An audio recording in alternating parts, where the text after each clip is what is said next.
Welcome, nutritionradio.org listeners. This is Lonnie Lowry, a university nutrition professor of over 20 years, senior scientist, and podcast host of long-running shows like Iron Radio. This is its sister show and covers just nutrition from a variety of angles. Come on in for your brief weekly dose of commentary, critique, and probably a comedic touch when we have co-hosts. Let's see what's on tap this time. Hey everybody, have you ever wondered which supplements actually work, quote unquote? I have about certain things because, of course, they're not pharmaceuticals and they're not going to have that kind of potency. But science does come along an inch forward and then give us some ideas about what that might entail. So today we're going to talk about that sort of advancement in the scientific world. Tuesday, Trends in Science. Let's take a look at a piece here that I got through Lab Roots, as I have often done over the years. This is from Savannah Logan. Certain supplements improve cardiovascular health. Now, this is interesting. It's new research that was published in the Journal of the American College of Cardiology, and they've identified supplements that they conclude show moderate to high quality evidence for reducing cardiovascular risk factors. Now, a lot of people might say, oh, well, I'm not worried about heart disease. I'm young enough. It's not a problem, or what have you, or I'm fit. Great. However, I would keep in mind that it's the number one killer, men and women, men typically earlier in life, and cancer is sort of neck and neck to be sure. But it is something to think about, and like I said, just to get insights on what actually has evidence behind it. So the PIs actually did a systematic review, meta-analysis of 884 randomized controlled trials. So many thousands of participants, and they looked at 27 different types of micronutrient supplements. Now, this is micronutrient, but we have some other things in here that are more macros, like omega-3 fats.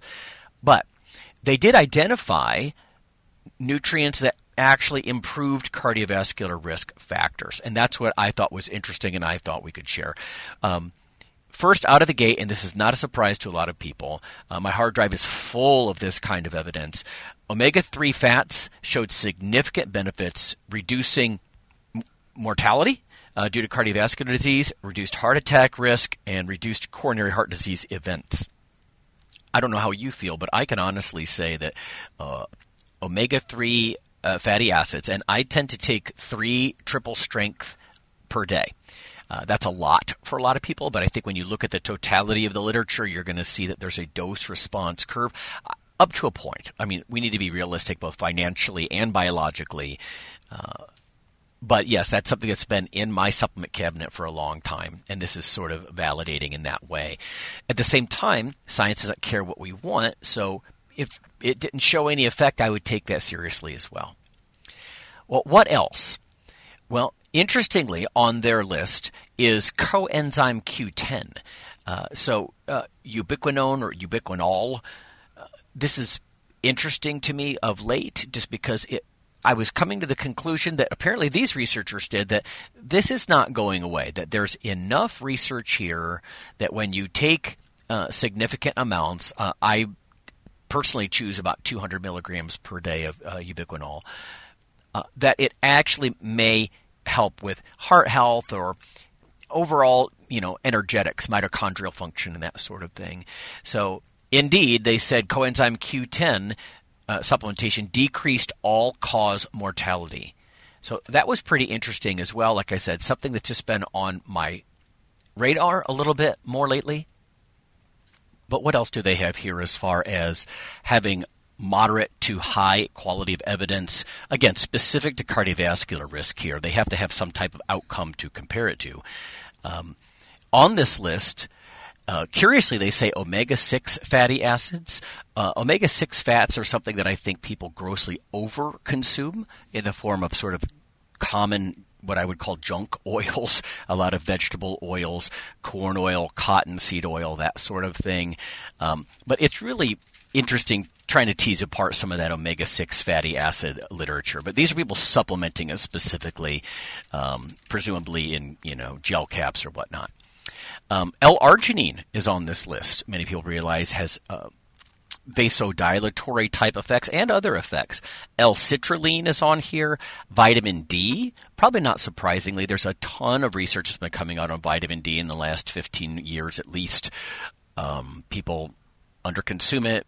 Average people in the U.S., I've heard before that the CDC suggests that if you live north of Atlanta, you probably don't have enough vitamin D manufacture from skin exposure to the sun, right? Which is typically, even if it's just 10 or 15 minutes 3 times a week, we don't get it. It's cold. We're covered up, that sort of thing. We're at a high latitude. So vitamin D, magnesium, and zinc as far as minerals on this list. Again, depending on the data you look at, but there are data out there suggests magnesium and zinc are underconsumed. I do take a magnesium zinc, calcium magnesium zinc chelate just to try to improve the bioavailability of that, because of course minerals, think rocks and metals, they're not heavily, highly absorbable. Alpha lipoic acid is on this list of moderate to high quality evidence. Melatonin. And a lot of people have, their thoughts on melatonin. I think it often gets misused. People take it like a sleeping pill, not realizing that it's probably resetting their biological, their temporal 24-hour clock. But melatonin is on this list. I have had discussions with some scientists that were concerned that it might mess with your blood sugar control a little bit, glycemia. But melatonin on the list for cardiovascular health.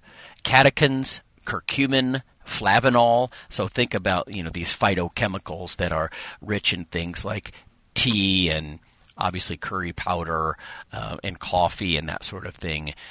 Genistein is on here from soy and quercetin that you'll see. And it's in grapefruit. It's in onions. In fact, years ago, there was a big scare. It was in the news. People were overdosing on, I believe it was antihistamines not because of some toxic combination with the grapefruit, but because the quercetin was slowing the clearance of those meds, and they were taking their meds every 4 hours or what have you, like good little patients, and that caused problems.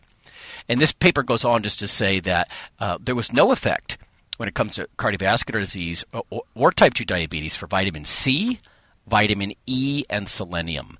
And in a way, this surprises me. These can be good things for other conditions, I think.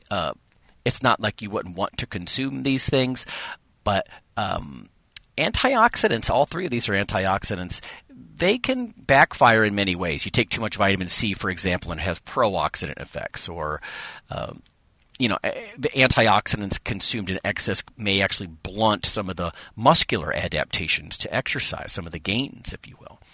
So interesting that C, E, and selenium did not make the cut as far as specific to cardiovascular events. And then it says notably beta-carotene supplementation increased the risk of stroke, cardiovascular disease mortality, and all-cause mortality.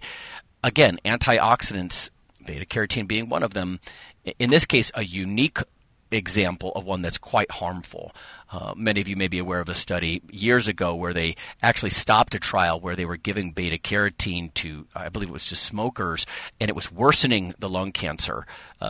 So these are individual things that need to be looked at individually. In fact, this article goes on to point out, again, Savannah Logan from Lab Roots just a few weeks ago, reporting on this new data, that there really needs to be personalized interventions as we move forward. Sometimes it amazes me that we still have general sweeping nutrition guidelines as if they apply to everybody, when in fact they don't. So some people may be responders or non-responders to these different things. For example, when we talk about even omega-3 fatty acids, I've seen interesting stuff about the nutrigenetics of that, about how some people respond differently than others. So there's a list of common dietary supplements and whether they help or don't help your heart. And that's going to be it for this time. We'll see you next time. The NutritionRadio.org podcast is for informational purposes only. If you're interested in starting a diet or exercise program, check with your physician, nutritionist, or qualified exercise physiologist in order to make the progress that you need.